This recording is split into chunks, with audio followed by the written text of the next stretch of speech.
You are watching the DeadfootDiver podcast with Kurt, the Deadfoot Diver.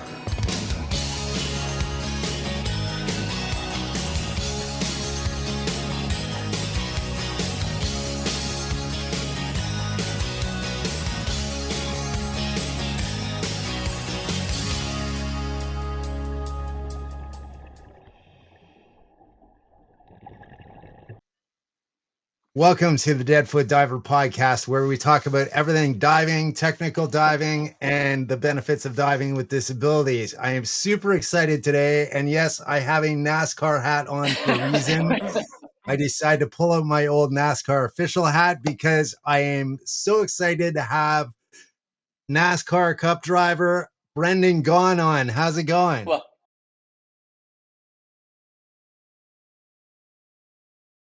Well, retired and former. Let's not go too far here.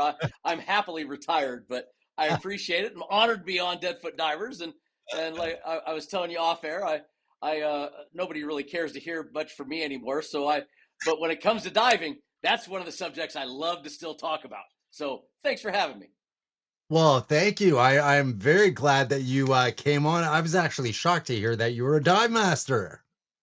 Yeah, I got my dive master, probably a little over 10 years ago now, with Lake Norman Scuba out in North Carolina, where they ended up being some of my best friends. They still are some of my best friends.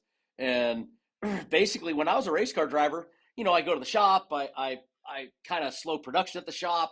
You go to the shop to work out. You do all the stuff, but there's a lot of time. And so I love hanging at the dive shop. Diving changed my entire life when I started diving in 2007.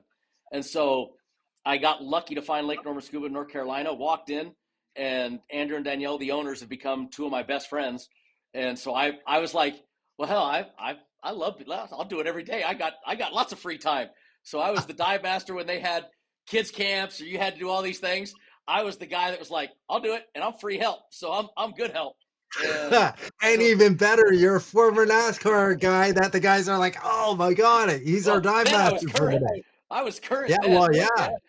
So it was fun because I do these classes, and a lot of the mechanics kids would be in the classes, and they go, their moms would show up to pick them up, and they're like, "What are you doing?" I'm like, "This is what I do for fun." It was a fun time of my life, and I do miss it. I had hand in helping certify probably over 1,000+ kids with Lake Norman Scuba. It was one of my favorite things. It was one of my favorite things in life to do. I can't tell you how much I enjoyed just doing the kids camps and being there certifying those kids and being part of that group. Andrew Katsamis, who is the owner, is one of my best friends. In my opinion, of course, I have one just like everybody else. He's one of the best instructors you can ever ask for. And so it was a lot of fun. He taught me. I have a personality that really lends myself to some of that stuff, and he loved it. I mean, the thing for me was, Curtis, my best deal was if you had someone that was slowing down a class or had a problem that was struggling with something. And look, you and I both know, taking your mask off is the biggest struggle for, 80% of the problems that show up, it's going to be that mask. And I used to take the ones that were scared, that were worried, that didn't think they'd keep going. Andrew'd look at me and give me the nod. I'd go back to the 5-foot deep pool, the 4-foot deep pool. I'd put the kids, and you'd come back into the other room and we'd be ahead of the class. I love taking the ones that struggled a little bit and get to watch even a grown person, not just a kid, to watch someone overcome that irrational fear of what diving is, and then turn it into the rational, really what happens when you dive. It's really fun to watch. It's as much fun to me as driving into Turn 1 at Bristol. Oh yeah. Diving's amazing. It is, for me, I used to be a professional diver and instructor and stuff. I even worked for Mel Fisher for a bit back in the 90s doing treasure diving. Oh, that's awesome. So yeah, I've actually reconnected with Kane over the last year. So he's going to be coming on and doing an interview with me. I got back into it 2 years ago after I became disabled, actually motocross racing. So you guys in the bikes. Do you see? Hey, do you see? I want you to look at your beard real quick. I want you to see this. Right. I got it right here. You see that color? You see when stuff gets that color, That's when it's time to stop being on a motorcycle. That color right there. That. Even before it goes that. Yeah, I know. I got into racing. I got into racing motocross actually, and got into like crewing stock car racing, and then being an official in stock car racing, and then getting into racing motocross. And I did that basically to fill the void of my loss from diving. Okay. Well, but you can still So, dive. You can make it. We can get it. now I can. Yeah, I started diving again last year actually, and it There we has go. definitely changed my life for the better. It has been unbelievable, the change in me. And I mean, right the minute from when I took my first breath underwater again. And it was all because I was actually on a dive charter in a Cozumel doing snorkeling, and there was a lady that came on the boat with me, and they sat her right beside me, and we actually became friends for the week. And she was so bad, she was in a walker, she couldn't even barely walk. Whole time I was watching her, and I'm like, oh, there's no reason I can't do that again. Well, and see that, but that, and you understand this as a diver is one, the amazing dive community, right? I mean, Oh yeah, how well, when you go on these dive boats, it does, when you're a week on a dive boat with people, you can go alone and make friends on a dive boat. That yeah. was something to me. I mean, I can make friends, with a stranger, outside my window, but it's just, I love that community. But then when you do learn that, you know what, just because you've had something, whether it's, I've been in the water with people that were paraplegics, waist down. I've been in the water where they have the special gloves that are their fins. I've Yep. been in the water with all sorts, and it's amazing. And you remember that first time you took a breath underwater and went, before you were injured, you went, oh my God, I'm that guy. I I was skydiving, I was doing all these other things, and I was racing. I mean, I'm that guy. And the first time I took a breath underwater in 2007, I went, "Oh my God!" When I say it changed my life, I'm not exaggerating. It changed everything I wanted to do with any time outside of my family or my work, and I made diving my life for a little bit, even where it's that big a deal to me. I've taken all my nieces and nephews when they turned 12 with me to Roatan or other places in the world, to Wow. Socorro. I took 12-year-olds to Socorro. Um, I mean, I took my kids when they were 10. They all got certified at Lake Norman Scuba. I've certified their friends. To me, that whole first breath thing, and it had to be pretty awesome. You just said it there. Your first breath after you came back, it gave you all those emotions again, and you're like, I Oh think I yeah. can do this. It was instant. I mean, it was as soon as I got underwater, took my first breath again, I was like, "Oh my God." And the guy's like, before he went under, he's like, "Okay, we're gonna do like mask clears and all that, and then do a tour around the pool, whatever." Okay, fine. And he knew my diving background, but I told him, I said, "Look, I haven't dove in like 27 years, right? So it's been quite a while." And I mean, I got under, I took my first breath, and I mean, it's like, oh my God, I was free. And we just scooted around the pool, and he said, "When's your flight leaving?" And I said, "Unfortunately, tomorrow." And he says, "I would have signed you out to go diving this afternoon if you wanted." I was so disappointed because I didn't actually get to do my first like open water dive again until like 6 months later, right? Because of the weather up here. Oh, terrible. I know that you're like, no, but I mean, isn't that amazing? And mobility scooters now underwater. You know, I Oh yeah, I yeah. I tore my Achilles earlier this year in February. I'm that guy. I'm an idiot. I didn't even know. I kept digging. I didn't find out till April, and so I'm just kind of dumb that way. Well, we had a tech dive planned this year with Lake Norman Scuba and a bunch of our friends. It's my 50th birthday this year, and Andrew and Danielle, we had this big tech dive planned, and they were teaching a class, and they needed a dive master to hit the standards, and Yeah. finding a dive master that's legal for tech diving also is a little more difficult. So he was like, can you tell me you can come, and will you be there? I said, absolutely. Well, the tech dive was like April 25th, and I found out I tore my Achilles April 15th. And I went, Oh, and I tore it in February, so I've just been living with it. So I looked and I go, dang it. I go, it's going to be a little hard to kick because they wanted me to, they had me in some braces that were immobile. And I go, Andrew and I both said, "Well, bring you one of the scooters." So I just had one of the scooters. I was dive master in a class with just a scooter, so I didn't have to kick with my left leg. It's amazing that how technology has made it even more accessible to everybody. Oh yeah. Yeah, it definitely is. And I mean, especially you've worked with paraplegics and stuff like that, which is awesome. I'm hoping to be able to afford to redo my instructors next year. And that's actually what I want to concentrate on, is working with people doing scuba therapy in the pool a lot. And then working with mainly with people with disabilities and stuff, because a lot of instructors do not want to or do not have the patience. Well, you're scared. I mean, come on. Yeah. Let's be honest. You're nervous. Even though scuba diving, we learn to control some of our fears and to control your. But it's always upset. I have a very good friend that is cerebral palsy. He's had it. Known him since he was 8 years old. He's 35 now. Young little fans of mine from Wisconsin, and I love these two kids to death. And I would love to put him in a snuba helmet and let somebody take him down in a snuba helmet, just like you said, just even in a pool, just the Yeah. therapy of that in the pool. And it would be such an amazing feeling to be able to do something like that with those people. So it takes a certain instructor and a certain person that wants to do it. But man, I think it's such a great thing. And you talk to any psychologist, those sorts of things for someone, for people with those ailments, it can be an amazing, life-changing, freeing deal. And it's great that I love that you're going to try to do it and focus on that. I think that's super cool.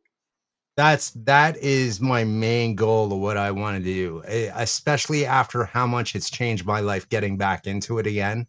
And I mean, the worst part for me is getting all my crap on and getting in the water. Even that I'm for okay. Everybody. Yeah. I don't care if everything's functioning. There's some people, they hate that. Me, I pitch it in the water and do it in the water. It's a whole lot easier.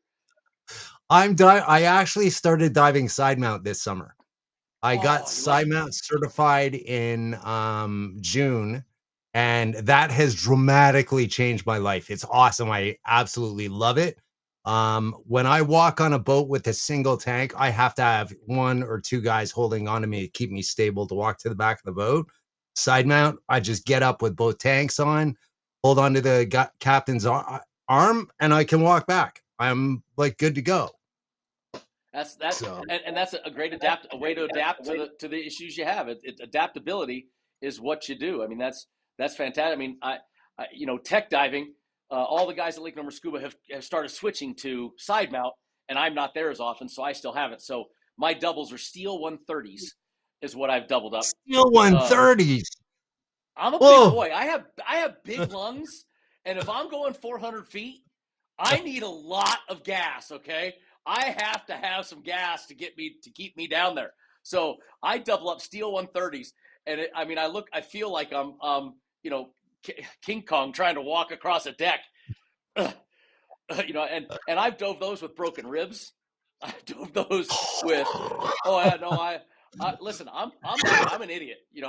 I've done all these things that I keep digging for, but I really want to switch to the side mount. I've watched the guys that Andrew and I have talked about, me switching to it, but I just haven't had the time to go back and retrain. But man, I do love the look of the side mount. It looks so much more comfortable. It is. For me, it's definitely changed my life. It definitely also my self-confidence, because that clumsy I was getting in and out of the water. Yeah. Way easier. Shore diving still sucks for me. Again, another thing. Shore diving sucks for anybody. I'm sorry. I love you. Sure. I'll do, listen, to get in the water, I'll do anything. But man, nobody likes to walk out, through the surf. Ooh. Well, not only that, up here in Georgian Bay, it's all rock. So I'll usually, I usually get about like 5 feet in the water. I end up down on my knees, falling, dragging my stuff out a bit farther, right?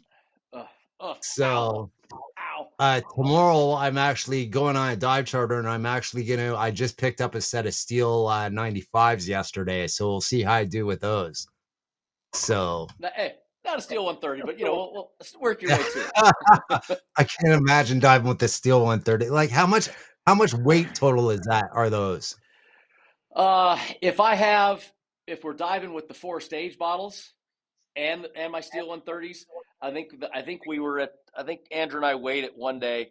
I think it was like 160 pounds or 150 pounds total. Because I've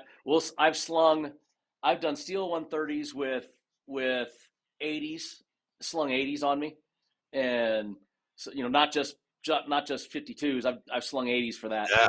and it's heavy. I mean, it definitely, we're heavy. We're not You light. do some serious tech diving, man. So what's kind of stuff have you done tech diving? So once again, Andrew Katsamis is the whole reason. I mean, when I started diving, Andrew and Danielle are really, they're intelligent shop owners. They're intelligent business owners. I walked in one day in 2008 and said, "Hi," and this is in Mooresville, North Carolina, Race City, USA.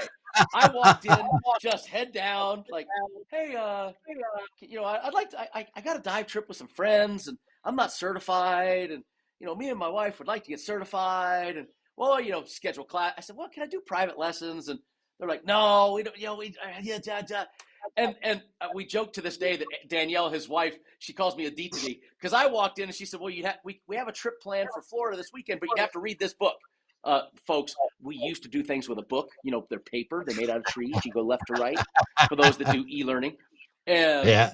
she goes, "But you'd have to read this book by Friday." And this was like Wednesday. And I'm like, "I can do it." And she was like, "This guy can't read." And I'm like, I could see it. I just knew. And we still laugh about this to this day. But so we went down to Florida. And as soon as I got done, I am like, this is just amazing to me. And I looked up and Andrew's high-fived me. "Congratulations, you're the newest certified PADI diver, blah, blah, blah." I go, "This is so awesome." He goes, "I know, isn't it? Go grab that tank. You're starting your advance." And I go, "Okay." And I ran over and grabbed the tank, and my wife looks at me and goes, "What are you doing?" I go, "I don't know. I'm starting something called advanced. I'm getting back in the water." And so I didn't even ask. I just said, "Okay." And I go in. And so from there, we his wife and my family, we all laugh and say that we were separated at birth because we are identical personalities. But they saw something that, this meshed. And so as he started doing more and more tech, I was like, "Hey, I wanted to know, do I have the right personality for it?" Because I could be maybe a little too cavalier. Tech diving, you really have to, you know, understand yourself, understand your surroundings, understand what you mentally are capable of. And you don't want to be the guy that is gung ho, afraid of nothing, and dive. And you have to have intelligent thought with it, intelligent, discussions with yourself.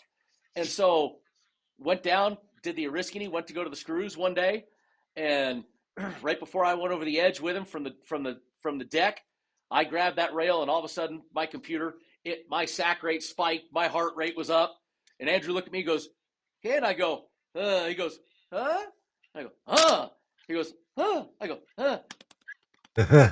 And he started laughing, and we started looking around, and I remember seeing some fireworms falling off the side, and all of a sudden I went,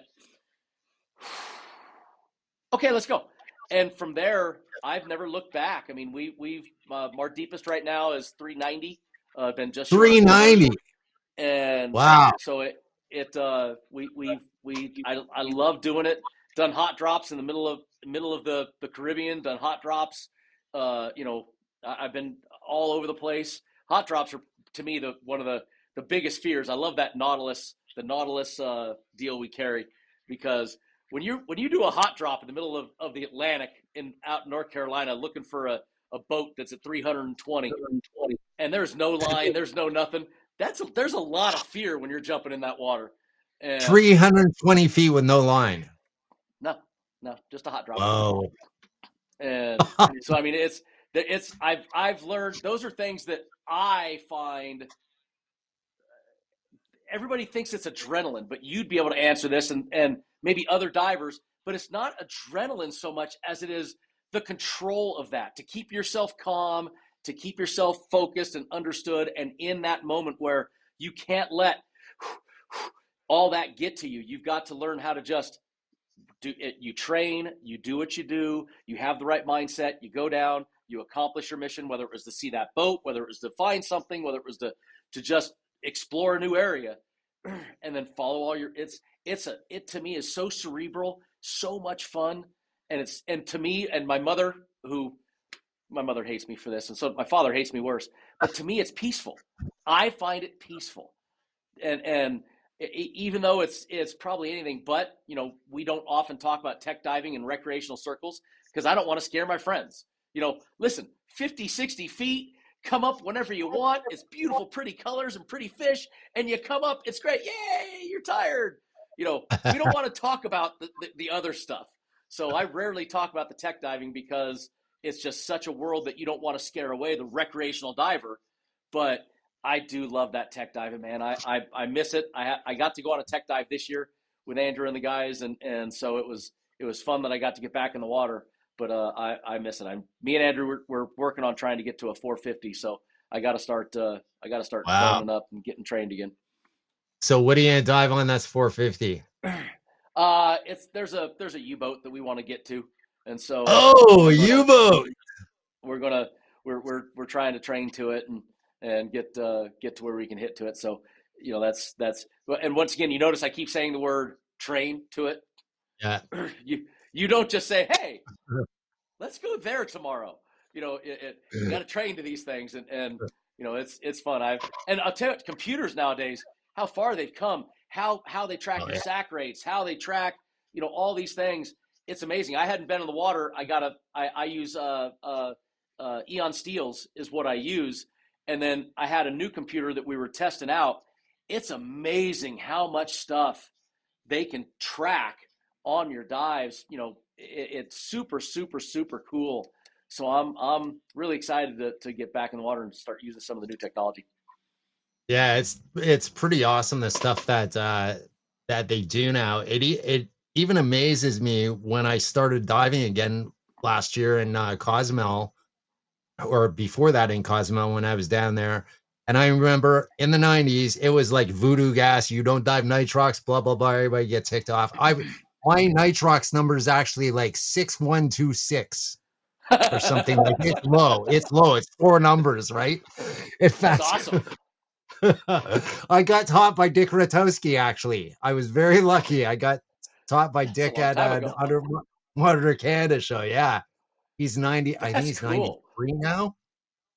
So, but they actually, there was 5 of us instructors that actually went and took this nitrox course from Dick when he came up and did it. And they actually gave us a lot of heat for being PADI instructors and taking a nitrox course. The times have changed, haven't they? That's we now the second class we dang near teach before we go to advanced, we put you on nitrox. And I mean, I went down to Cozumel, and the first thing I noticed was looking at the dive boats, and it's like everybody's on nitrox. There were like 2 people out of 3 boats that were on air still. Everybody else was nitrox. Well, it makes you feel better, period. I mean, you come up, you got a little more oxygen in it.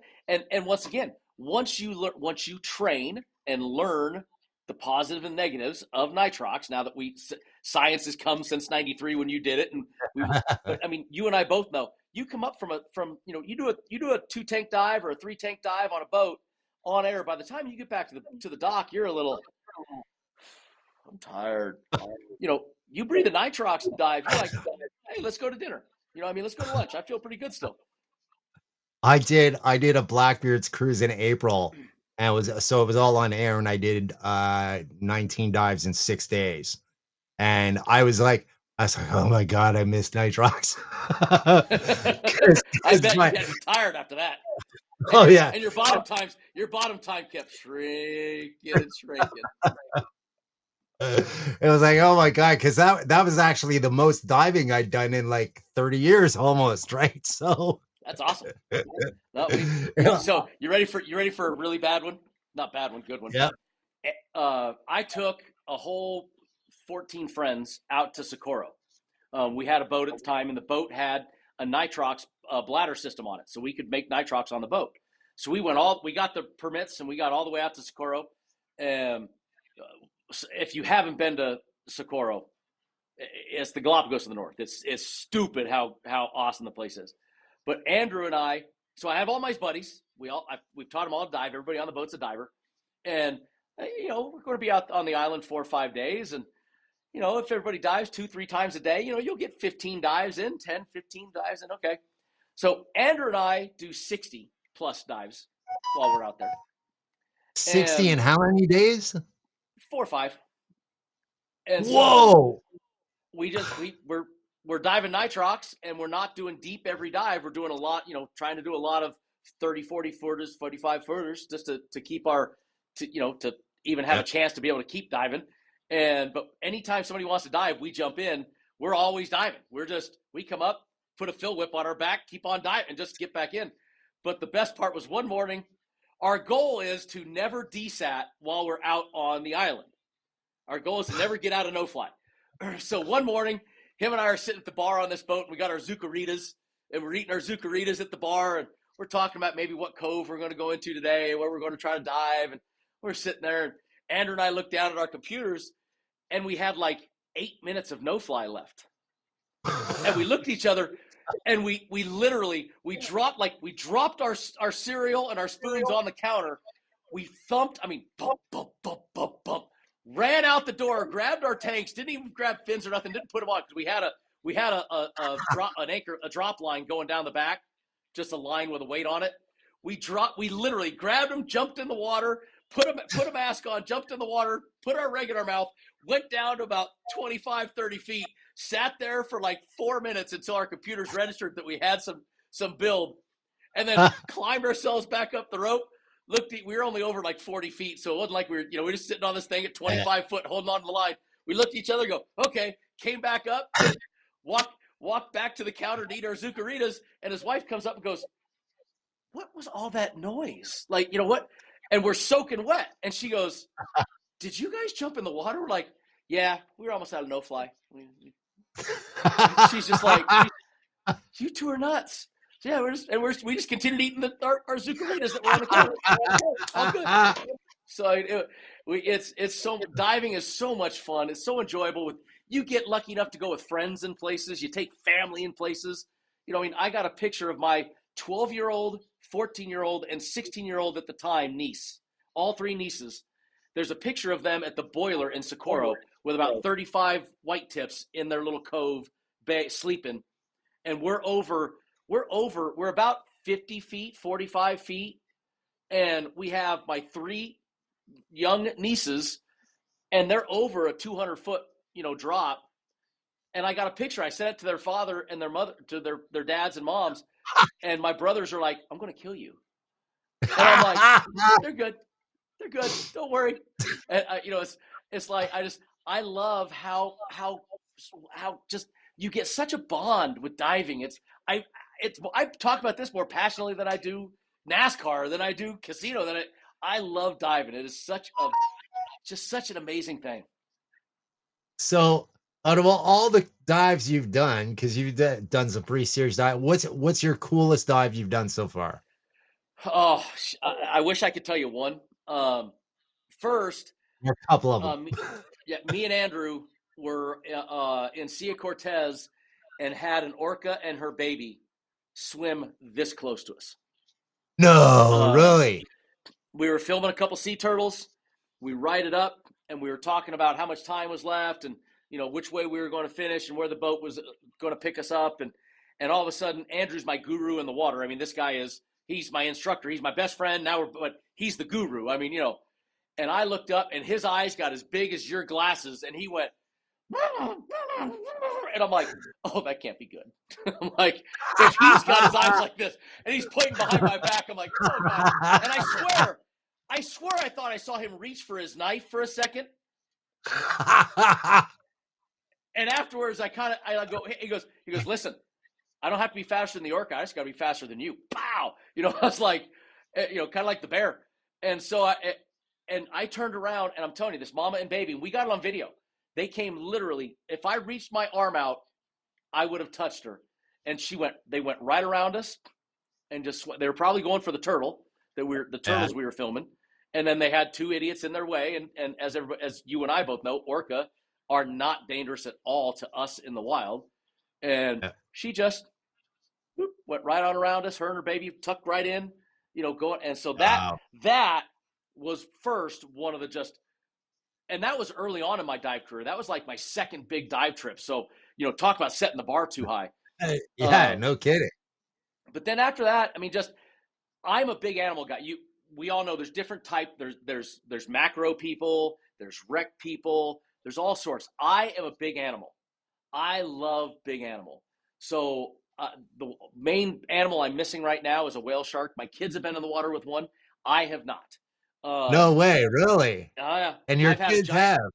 have? And my kids have. It bums me out great. And I don't count the Georgia Aquarium. I love you, Georgia Aquarium. I've done that dive. I love it. That to me doesn't count.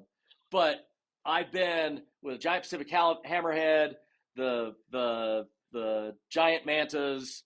I've got a humpback. I've been in the water with a humpback. Of course the orca. So I'm a big animal guy. So I love seeing the big animal species. When you see a Goliath grouper in a wreck, you know, the Goliath that is what, 800 pounds, 500, you know, I mean, they're as wide as a Volkswagen, you know what I mean? And they're sitting there and they're flapping you know, they're making that, when you get near them, that, you know, that to me is just so awesome, seeing the size of that creature. So I love big animal. So to me, most of my cool dives are big animal. But then after that, it's more just the dives with the family. You know, taking my 10-year-old and 12-year-old son and being in Roatan with my favorite shop down there, Reef Gliders, and being with those guys and having my children there and being with my nieces and nephews, now they're all 27, 25, but every one of my nieces and nephews have been certified by me and Andrew at Lake Noma Scuba. And Wow. My 50th birthday, I went to Fiji with my friends and Andrew and a bunch of us, and we all went diving down in Fiji. And, you know, so to me, it's the family dives that mean the most, or the big animal dives are the ones I love, and the orcas at the top. That's awesome that all your nieces and nephews and stuff dive like that. So do your the rest of the family want to kill you a lot for taking them diving in certain spots? So no, what's funny is my dad dove growing up. Yeah. So when I was little, we had a boat in the 70s when I was little, and my dad took me down on a hookah line. I kind of remember, you know, but like, you know, just underwater to see and breathe. But my dad hates my tech stuff. Absolutely despises my tech stuff. He doesn't even want to know about it. My mother doesn't want to know about it. My two big brothers, when I take their baby girls and their sons, I have one nephew that is a type 1 diabetic, had it from birth. Yeah. And so I waited for him. I waited till he was about 16 where he could learn where he was in better control of his blood sugar. But even my type 1 diabetic nephew now is a great diver and goes diving with me. So my brothers now have come to accept that I'm that bad meme, the uncle, you know, I'm the uncle that basically is really going to piss you off. But I love but the my kids are going to love like my own. Yeah. And I love these children like they're my own. Like they are, I am the guy that, like, I didn't have children until later. So my nieces and nephews were in my 20s, and like I was racing, and I would take them anywhere, anytime, any place. They'd come to me. I'd take them when they were babies, and just, I loved kids so much, and my nieces and nephews were mine. So now my oldest is 27, and I say mine, she's my niece, and she's still my baby girl. I want her to go to a convent. Unfortunately, she's not going to be a nun. And she, you know, she goes diving with me all over the world. She's been with all sorts of situations, and her mommy and daddy, my brother and my sister-in-law, they're not happy what I've done with their baby girls. I'm not going to say they are happy, but my youngest niece, the youngest niece, not my youngest of the olders, she's the only one that went night diving with us. I was in Socorro with all of them, and there's 13, 15 silky and Galapagos sharks circling the back of the boat in the lights. And me and Andrew go, hey, we're going to go for a night dive. Anybody want to go?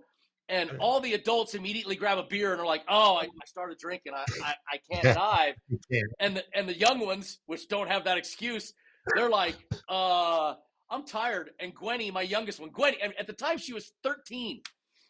And my youngest niece looks and goes, I'll go, Uncle Bren. And me and Andrew look and go, okay.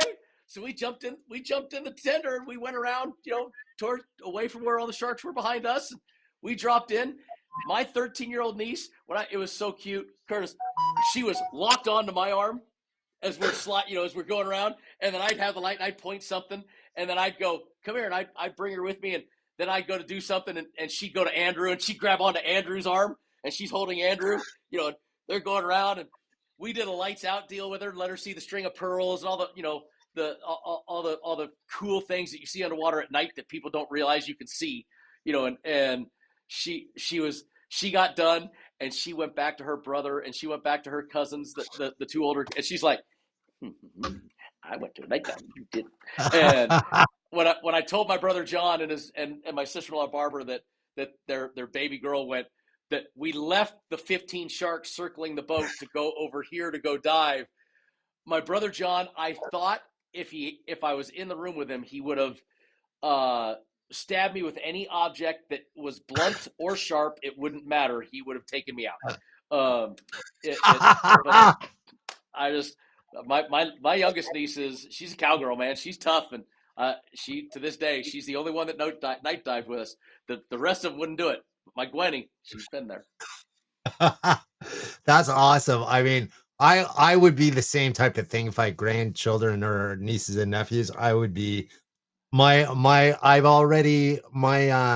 nephew who lives in Nova Scotia. He's actually been taking an interest in diving and sea life stuff and everything.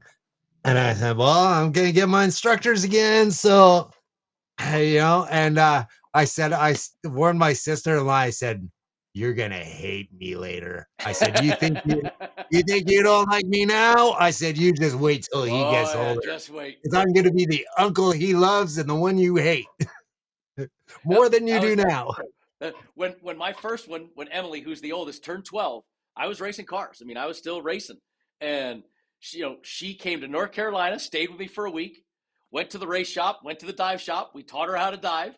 We got her certified. She came to Bristol with me to come to watch Bristol the race.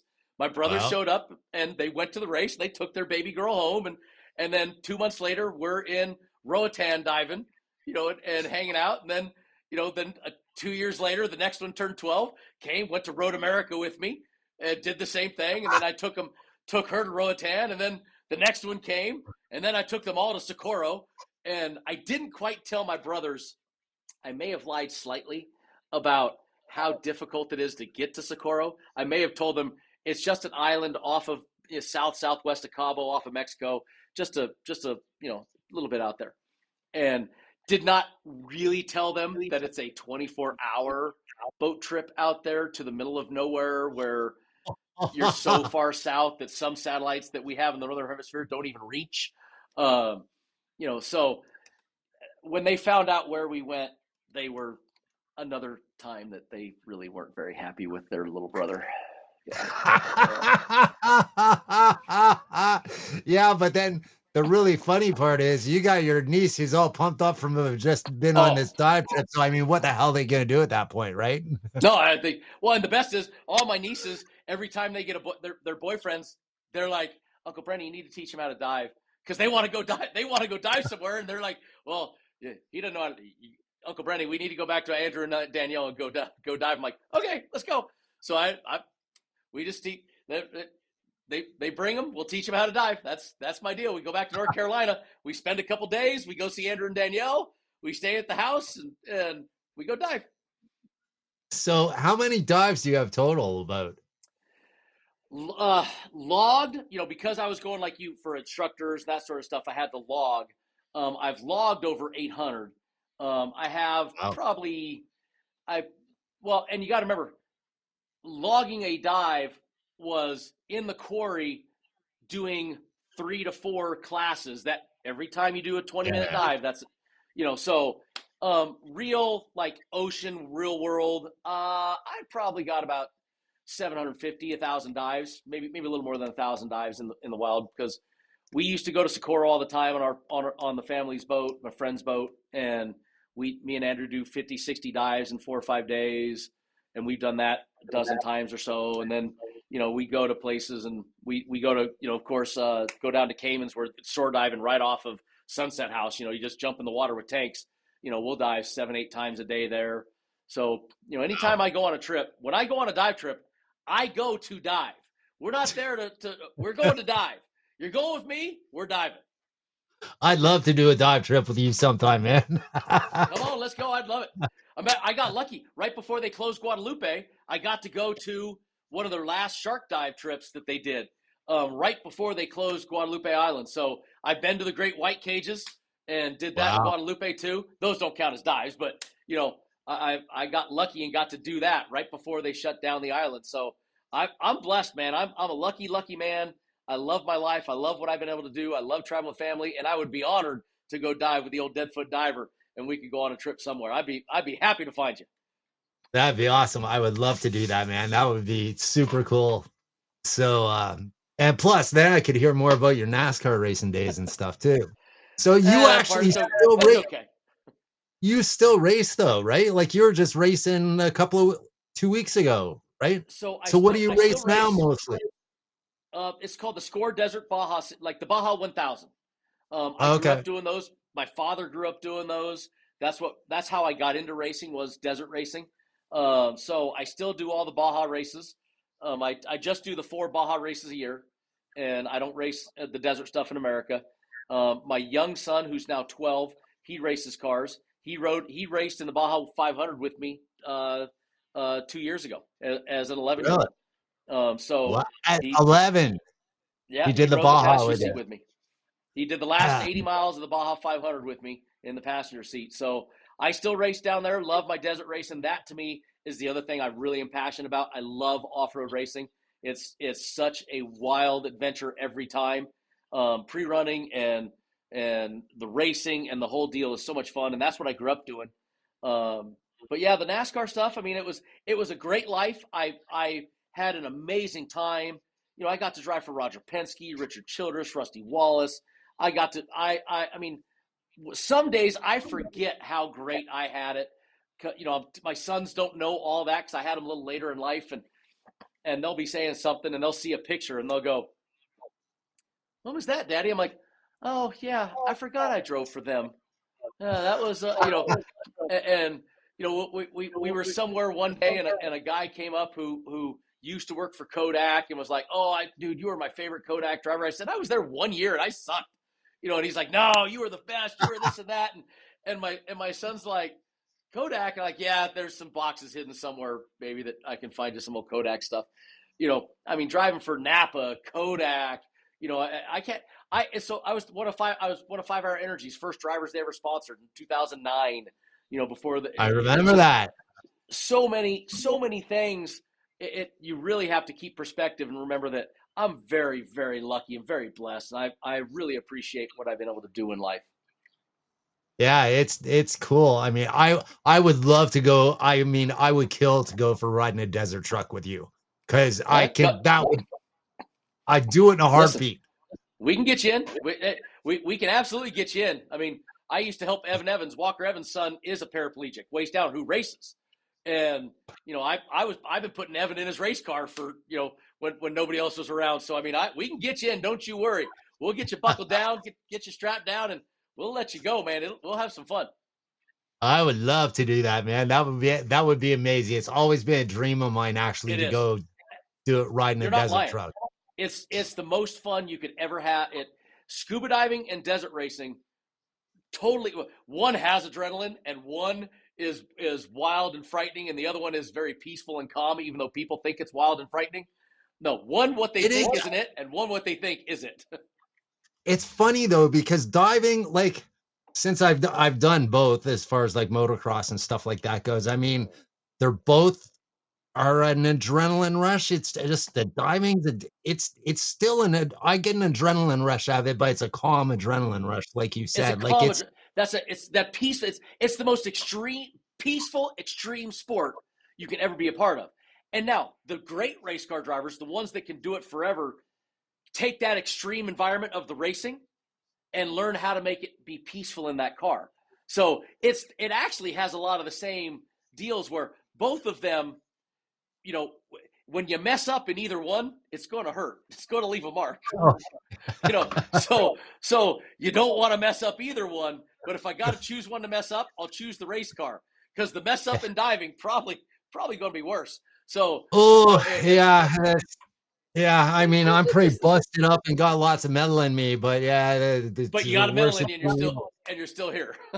Oh, yeah. It's, you know, it's funny because when I first started diving again, when I got out of diving, I was just getting into doing technical diving back then. And it was like, there wasn't formalized tech training unless you went down to see like Sheck Exley or something like that. Oh, and What? you were doing stuff where science hadn't caught up yet. I mean, you were trying. Oh, no. Oh, You were a test dummy. If you were doing it in the '90s, you were the test dummy to see how bad it hurt when you came back up. exactly. Like, and so, I mean, we would do what we did some dives on a wreck up here called the Arabia at Tomori, which is my favorite wreck. It's like it's only in 100 feet of water. They have a lot of fatalities on it, but it's a relatively intact schooner. And we used to do like we a couple of times we did where we had like hour and a half decompression, 2.5 hour decompression on it just Oh, for the heck of it to do it, right? And so I got back into diving. And after about 5 dives, I said to the one guy who was diving with, I said, yeah, you know, I think I might want to do some tech diving again. And he's like, are you freaking nuts? Like, you just started doing this again. I said, no, I it's said, you got what? I said, eventually, I said, I'm going to end up doing some tech diving. And I've done the side mount stuff. I do plan on doing more some more deeper advanced stuff because there's some wrecks up here in like 170 I want to do Yep. about. I've also learned at my age and with my disabilities and stuff like that, I'm a lot more cautious.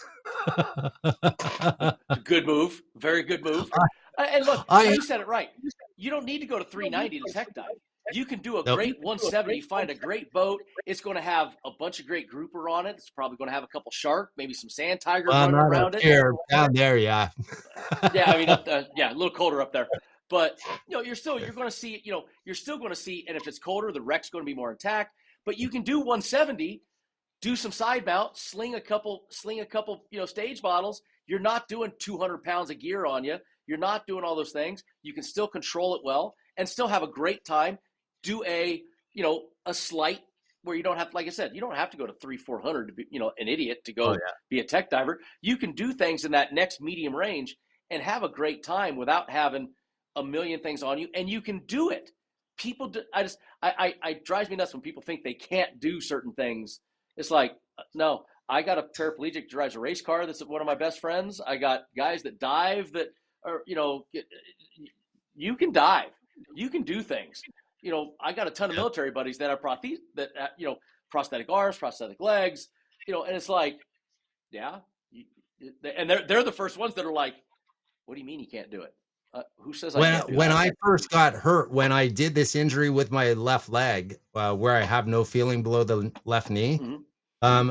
I actually the first thing I did it motocross racing, and I was literally before they'd even got the surgery into me to do it to get me healed up because they had to wait a couple of days for this surgery to come back. So because I was busted up so bad, I was literally sitting in my hospital room, sitting there looking and trying to figure out how I was going to modify my bike so I could get back on my bike again. And wait, Oh yeah, oh because yeah. I was sitting in the hospital, and then next thing I found out was, oh yeah, well you can actually race against all the guys that race in the X Games Yeah. they had a race in Michigan called the Extremity Games. Yep. Yep. And Yep. I'm like, I'm gonna freaking do this. I mean, I get it. it's right with these guys, man. I know I suck. I know I'm not gonna even come close to winning, right?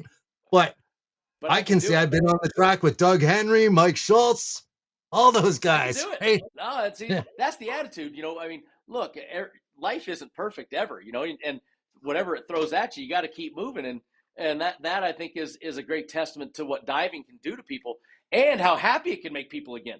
I got a Oh bunch yeah. of military guys that they do diving as therapy, because it is that great for the brain. It is that great. It does do so many amazing things. And my kids, look, I got 12 and 14-year-old. All these kids are addicted to these things nowadays. You and I both Yep. know it. I mean, we're all, you look around and kids are, this all day. And it's like, oh, what I love about the diving part is it's like, hey, we're going diving. Phones are down.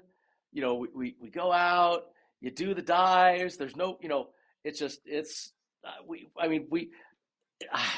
love my diving. I'll talk about diving. I know you want to talk a little about racing and NASCAR and stuff like that, but it's like, man, I love talking about diving. Let's talk about diving, man. It's more fun. Yeah, no, that's awesome, man.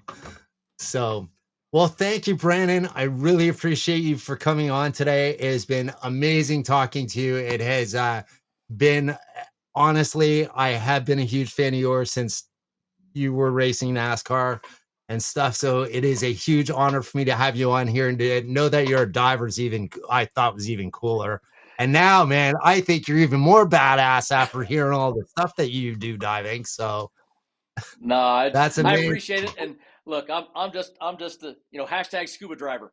That's what I was calling myself near the end. I love I love doing it. I was able to combine a bunch of passions, and I've made some of my best friends in life diving. I go places with my family, and if I can leave your people with anything, is that if you're afraid of diving, go find a nice local dive shop.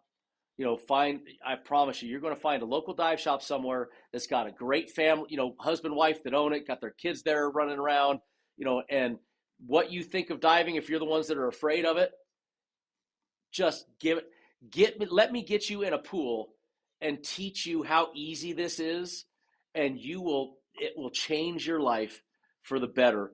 And whether you have a disability, whether you don't have a disability, whether you think you have a disability, I promise you, scuba diving is an amazing, amazing thing that you can do as a great family thing, a great social thing, and it will change your life. It did mine. Absolutely. So thank you again, Brandon, for coming on. And remember, everybody,